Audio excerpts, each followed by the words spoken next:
Así que voy saludando a los compañeros de charla matutina, como Tonia Charri en Bilbao. ¿Qué tal, Tonia? ¿Cómo estás? Buenos días. ¿Qué tal? Buenos días. Casimiro García Bedillo. Hola, Casimiro. Hola, buenos días. buenos días. Miguel Ángel Gozalo. Hola, Gozalo. Buenos días. Buenos días. Y Ana Grau. ¿Qué tal, Grau? Buenos días. Muy buenos días.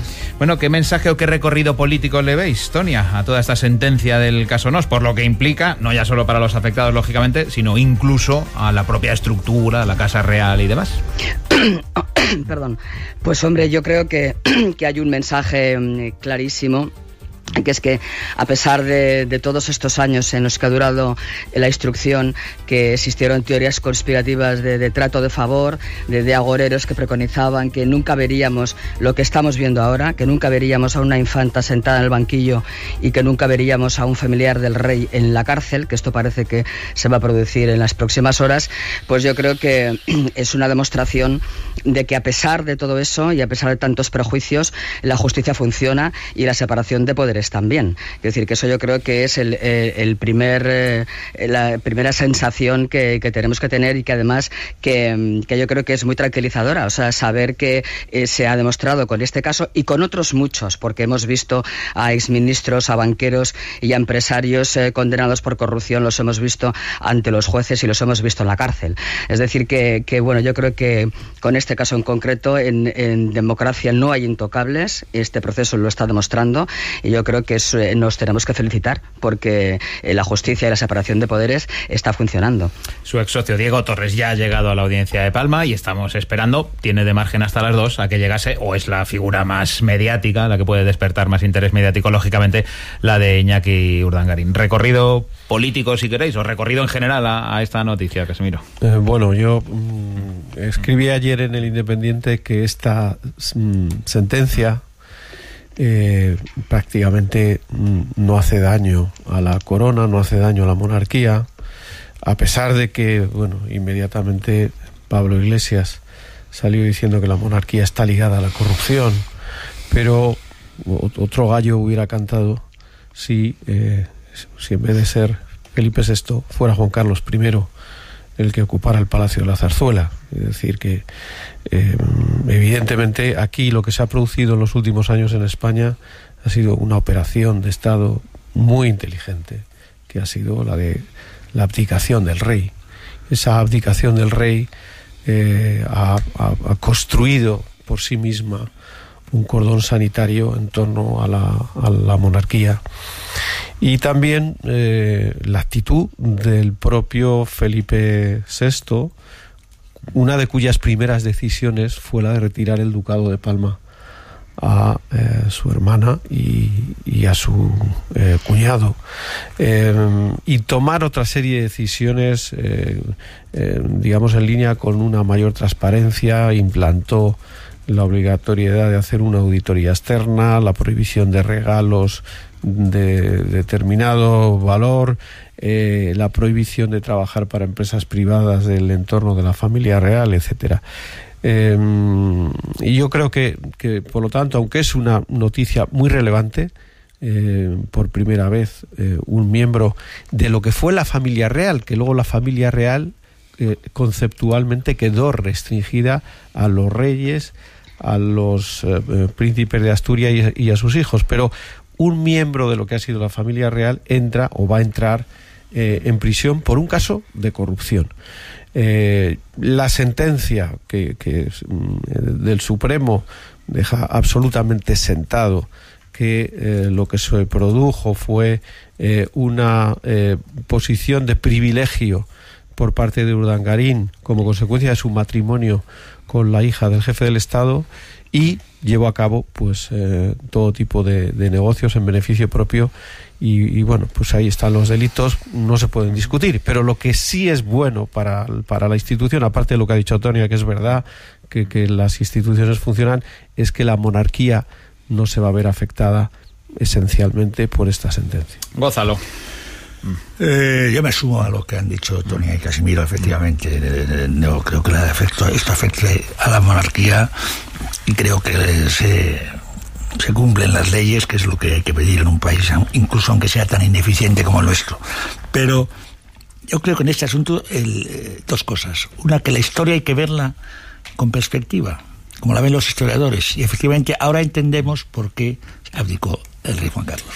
Si viene, eso se vio con alguien tuvo la intuición, esto hay que cortarlo, por lo menos simbólicamente. Hay que sea otro rey el que esté al frente del tinglado cuando se produzca una cosa tan desagradable como lo que se ha producido esta mañana.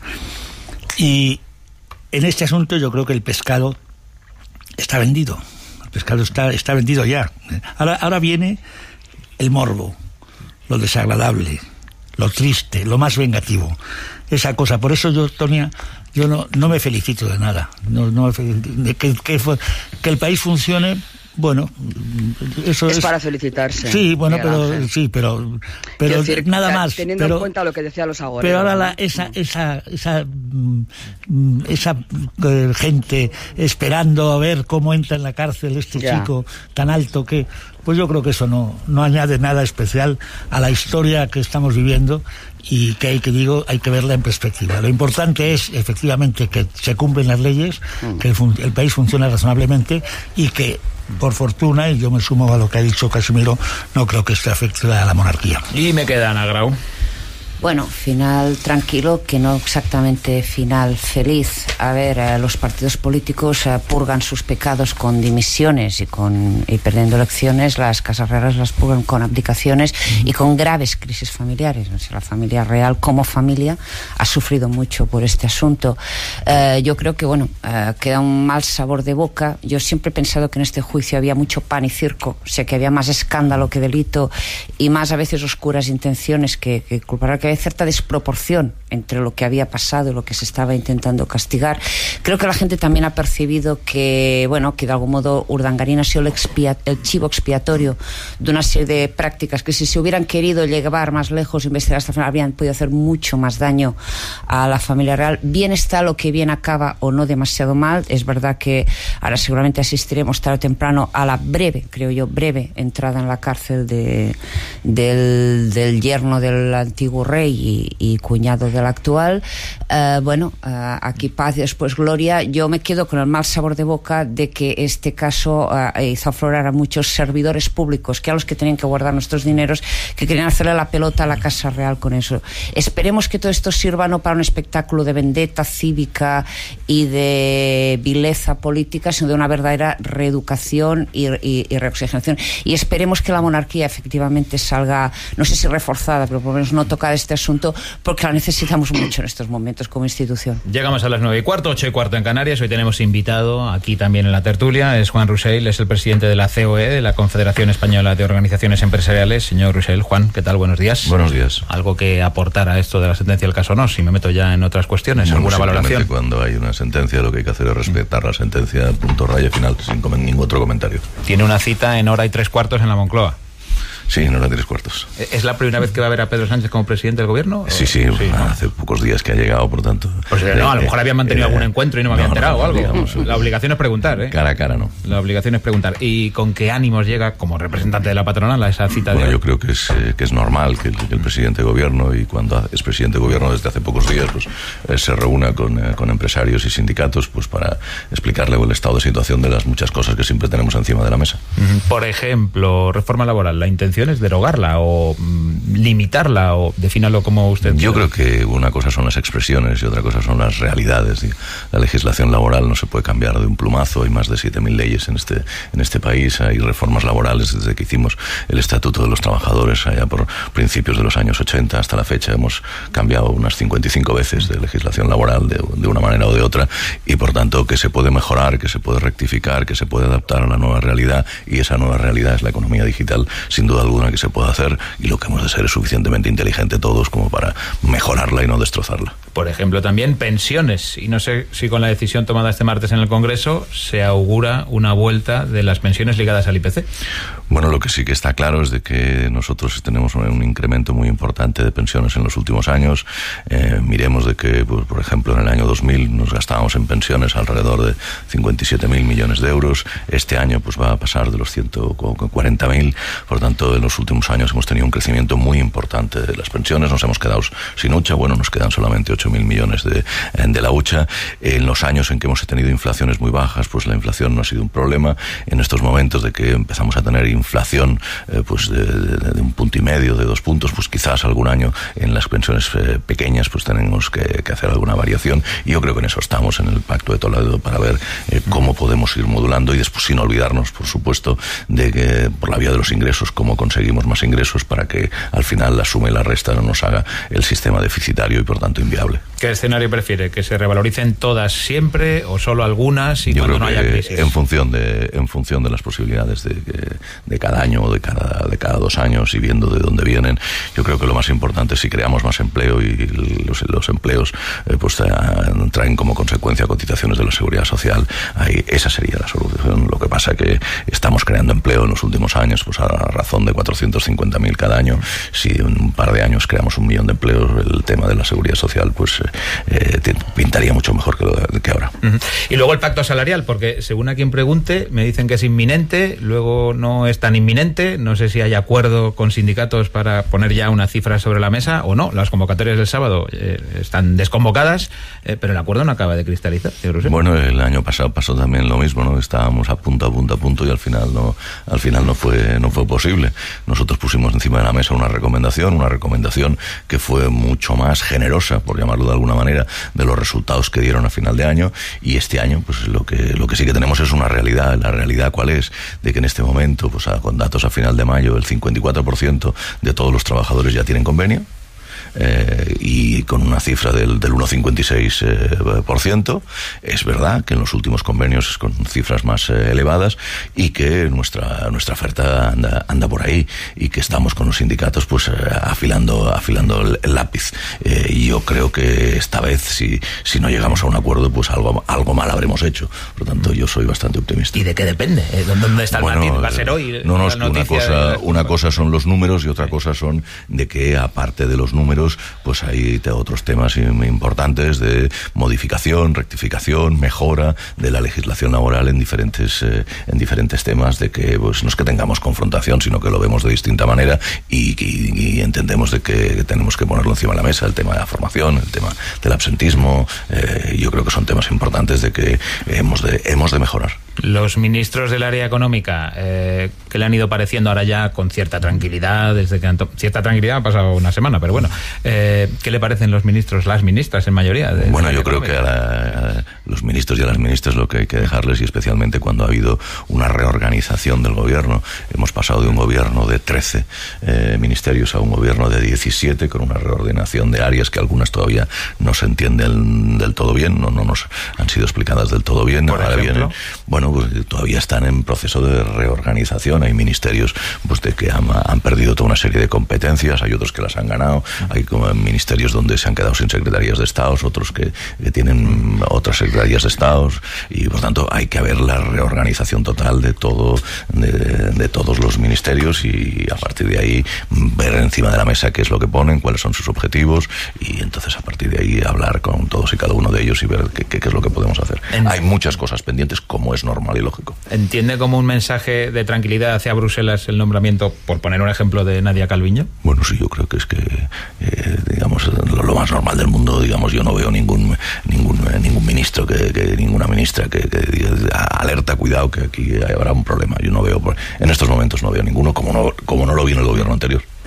¿Y es optimista con la situación política con Cataluña? ¿Está más cerca algo parecido a un cambio de tiempos? Bueno, en Cataluña lo que sí que está claro es de que el escenario de tensión constante y disruptivo todos los días de la semana, a cualquier hora, pues eso no se puede mantener, ¿no? Y quizás en estos momentos, pues con un cambio de interlocutores, con una situación en Cataluña distinta de la que había hace unos meses, pues probablemente se puede hablar de distinta manera, pero yo sigo estando muy preocupado, sigo creyendo que el problema número uno político y económico que tenemos en España es Cataluña, y que por tanto es un tema que hay que afrontar. Si me pregunta cómo se soluciona eso ya es mucho más complicado, mucho más difícil, porque está muy complicado. Eso ya se lo pregunto a los políticos, si quiere, aunque si tiene la solución yo ojalá que la tuviera. Ojalá que la tuviera. Y una cosa más, y ahora ya os dejo meter cuchara. La intención del gobierno, o así se ha publicado, es la de derogar el decreto que permitía la salida de empresas y durante todos estos meses hemos ido contando casi mes a mes cómo algunas cambiaban su sede social y otras también su sede fiscal. ¿Le parece bien que se derogue ese decreto? Primero había que ver el decreto, ¿no? para poder opinar.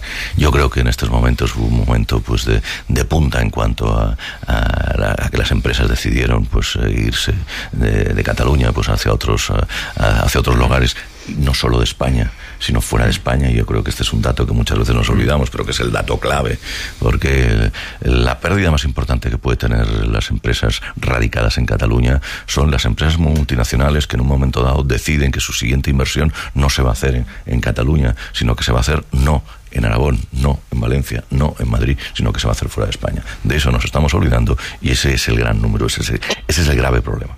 Pero se debería favorecer el retorno de las empresas a Cataluña de alguna manera desde el gobierno. Yo creo que es difícil. Al final las empresas toman las decisiones cuando las tienen que tomar y los instrumentos legales que existen en este momento de idas y venidas pues son suficientemente claros. Charlando con el presidente de la COE, con Juan Rosell, y con el resto de compañeros de la tertulia, como Casimiro García Vadillo. Buenos días, presidente. Buenos días, Casimiro.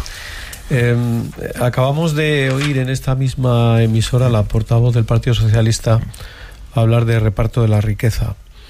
Los mensajes que ha dado el gobierno hasta ahora, es verdad que todavía no ha puesto medidas sobre la mesa, pero los mensajes han sido de subidas salariales, de reforzar la negociación colectiva independientemente de la situación de las empresas, de subida de las pensiones. ¿A usted le parece que este gobierno va a tener una política menos amigable para los empresarios que la que tuvo el PP? No, yo creo que, digamos, es que es muy difícil de que tengan una política más amigable o menos amigable. Al final la legislación es la que hay. Los empresarios lo que hacemos pues es cumplir a rajatabla lo que pone. Cotizaciones sociales, pues tenemos las más altas de Europa, con la excepción de Francia. En el impuesto de sociedades, pues estamos a nivel europeo. Impuestos especiales, sí, ahí a lo mejor podríamos subir algo. Y en cuestión de IRPF, pues estamos al nivel europeo. Por tanto, eso es lo que tenemos. Por tanto, no nos van a poder cambiar la legislación en cuanto a impuestos porque estamos homologados con Europa, y Europa es nuestro destino, nuestra realidad, y no podemos movernos a partir de ahí. O sea, que no tiene margen el gobierno para empeorar las cosas. Es muy difícil poder cambiar de hoy para mañana uno de esos temas. Y en cuanto a salarios, lo mismo. En cuanto a salarios, pues estamos pactando desde hace muchísimos años, ya sea a nivel de convenio de sector o a nivel de convenio de empresa, y normalmente, y es claro y es cierto de que durante los años de la crisis muchas de estas reducciones pues no se reflejan exactamente pues en las estadísticas, sino que se reflejan al final cuando sumas todos los salarios y ves cuáles son las remuneraciones salariales a final de año. No se siente, por tanto, en minoría. Un presidente del gobierno socialista, 2 sindicatos y 2 patronales, 3 contra 2. No se siente en ese marcador, ningún problema. Vale. Miguel Ángel Gonzalo. Yo volvería a la importancia de la asignatura. Es decir, hemos heredado una distribución de papeles entre empresarios y trabajadores de la transición. Es decir, y ahora hay un cierto sentimiento de que algunas cosas de la transición habría que cambiarlas. Y mucha gente dice que el papel de los sindicatos, su influencia en la vida española, es superior a la que tienen en realidad. ¿Usted cree que hay que modificar algo de eso? Bueno, es que aquí pensamos de que antes de la transición no había vida. Las empresas existían antes de la transición y teníamos relaciones laborales antes de la transición y las tenemos ahora. La realidad de los hechos, ¿cuál es? La realidad de los hechos es que en España pues hay 1.300.000 empresas que tienen trabajadores y que tenemos convenios colectivos. Y convenios colectivos tenemos 6.000, 4.500 que son convenio de empresa y 1.500 que son convenio digamos sectoriales, y que estos representan alrededor del 90% del total del número de trabajadores, y que en las empresas, en estos convenios colectivos sectoriales, están representados por sindicatos. Esa es la realidad, eso no le imponemos nadie. Nos sentamos cada 2 o 3 años a hablar de un convenio sectorial. Nadie nos impone que la parte empresarial ni la parte sindical, pero eso es un hecho. Los sindicatos tienen pues, sus elecciones sindicales. Precisamente este año van a empezar pues, en importantes sectores y empresas las elecciones sindicales en el mes de septiembre, y vamos a ver otra otra vez cuál es la realidad cada 4 años. Y por parte empresarial, pues bueno, existen alrededor de 6.000 organizaciones patronales y que muchas de ellas lo que hacen es negociar los convenios colectivos provinciales. Ana Grau. Hola, señor Rosell. Bueno, yo oyéndolo hablar tengo una sensación, además cuando tiene usted esta voz tan plácida, tan así, tan tranquilizadora. Muy radiofónica, ¿no? Ya se lo he dicho alguna vez. Más de una vez me lo han dicho. Da envidia incluso. Que oyéndolo hablar uno tiene una sensación, bueno, todo controlado, no va a haber excesos, no va a haber dramas, o sea que todo, que de una manera o de otra, todo va a salir bien, ¿no? Pero de algún modo, bueno, hemos asistido en los últimos meses, casi le diré años, unas turbulencias políticas tremendas. Claro, por parte del gobierno saliente se hizo valer, bueno, que se había mejorado, que se había sacado el carro del barro de la economía. Hay quien cree pues que no se ha querido ver, que se los había sacado un poco en precario, o sea, con un coste para la confianza de los trabajadores en su futuro y también de las empresas, a las que a veces, sobre todo la pequeña empresa, se ha quejado de que se la ahogaba impuestos, pero en cambio luego hemos visto pues desde posiciones de izquierda, que algunas están más representadas en el gobierno actual que otras, pues como soluciones muy apocalípticas. Parece que al final ni lo uno ni lo otro, o sea que, y oyéndolo hablar tengo la sensación de que no se le pueden dar tantas vueltas a la tortilla ni al pescado y que en realidad va a haber más continuidad de lo que parece en la política económica que hemos conocido hasta ahora, a lo mejor porque no cabe otra. Sí, pues a las empresas exportadoras, que en estos momentos es el gran avance de la economía española en los últimos años. En este momento la exportación representa el 35% de nuestro PIB, por encima de Francia y por encima de Italia, no por encima de Alemania, y ha sido la gran salvación de muchas empresas durante esta crisis. Por tanto, le pregunte usted a cualquier exportador de que ha habido cambio de gobierno y te dice, me da absolutamente igual. Lo que sí que está claro es de que no nos hemos de olvidar de que hemos pasado una crisis terrible, pero terrible, pues porque más de 3 millones de trabajadores perdieron su puesto de trabajo y no todos ellos lo han recuperado, y por otra parte ha habido 160.000 empresas con trabajadores que han cerrado y se han ido ahí pues muchos empresarios que no han vuelto que no lo quieren volver a ser, y yo creo que eso ha sido terrible. Por tanto, la destrucción de número de empresas, pues es que estamos hablando del 10% del total de las empresas con trabajadores que había en este país, y eso no es un dato así pequeño, sino que es un dato absolutamente tremendo. A nosotros, cuando hay cambios de gobiernos, sabemos de que la realidad es la que hay, estamos dentro de Europa, tenemos la legislación que tenemos, podemos mejorarla sin duda alguna, porque uno de los problemas que tenemos en este país, y cuando digo este país digo España y Europa, es la producción legislativa que entorpece la creación y funcionamiento de las empresas en Europa en comparación, por ejemplo, con los Estados Unidos. Yo creo que eso es lo que hemos de hacer entre todos, cómo mejoramos la legislación, cómo la hacemos más fácil, cómo la hacemos más simple, y después el otro gran dato, cómo somos capaces entre todos de eliminar 4 o 5 puntos de economía sumergida. Eso nos daría 2 o 3 puntos más de ingresos y con eso consolidaríamos y no tendríamos déficit. Le voy a pedir, señor Rosell, que se ponga los auriculares para escuchar a Tonia Charri, que está en Bilbao, y así pueda trasladarle también una duda. Cuando quieras, Tonia, te escucha el señor Rosell. Sí, señor Rosell. Le quería preguntar por el absentismo, que parece que ha vuelto a crecer con la recuperación económica. Acababa de leer un informe en el que decía que en 2017 faltaron sus puestos de trabajo nada menos que 247.000 personas cada día, lo que equivale al 1,3% de los ocupados, ¿no? ¿Cómo se consigue reducir el absentismo laboral? Bueno, los datos concretos son, en este momento, alrededor de 900.000 personas al día no van a trabajar. Madre mía, más todavía. Más o menos es el 5, entre el 5 y el 6%, sí. Y es verdad que en los últimos años esto ha subido pues alrededor de un punto. Cuando hay crisis, los trabajadores y trabajadoras, por muy mal que se encuentren, van a trabajar porque tienen miedo a perder el puesto de trabajo. En el momento de que esto no es así, pues la gente se relaja, pues todo el mundo nos relajamos cuando las cosas van bien, y pues empiezan a haber pues muchas más faltas al día a día del trabajo.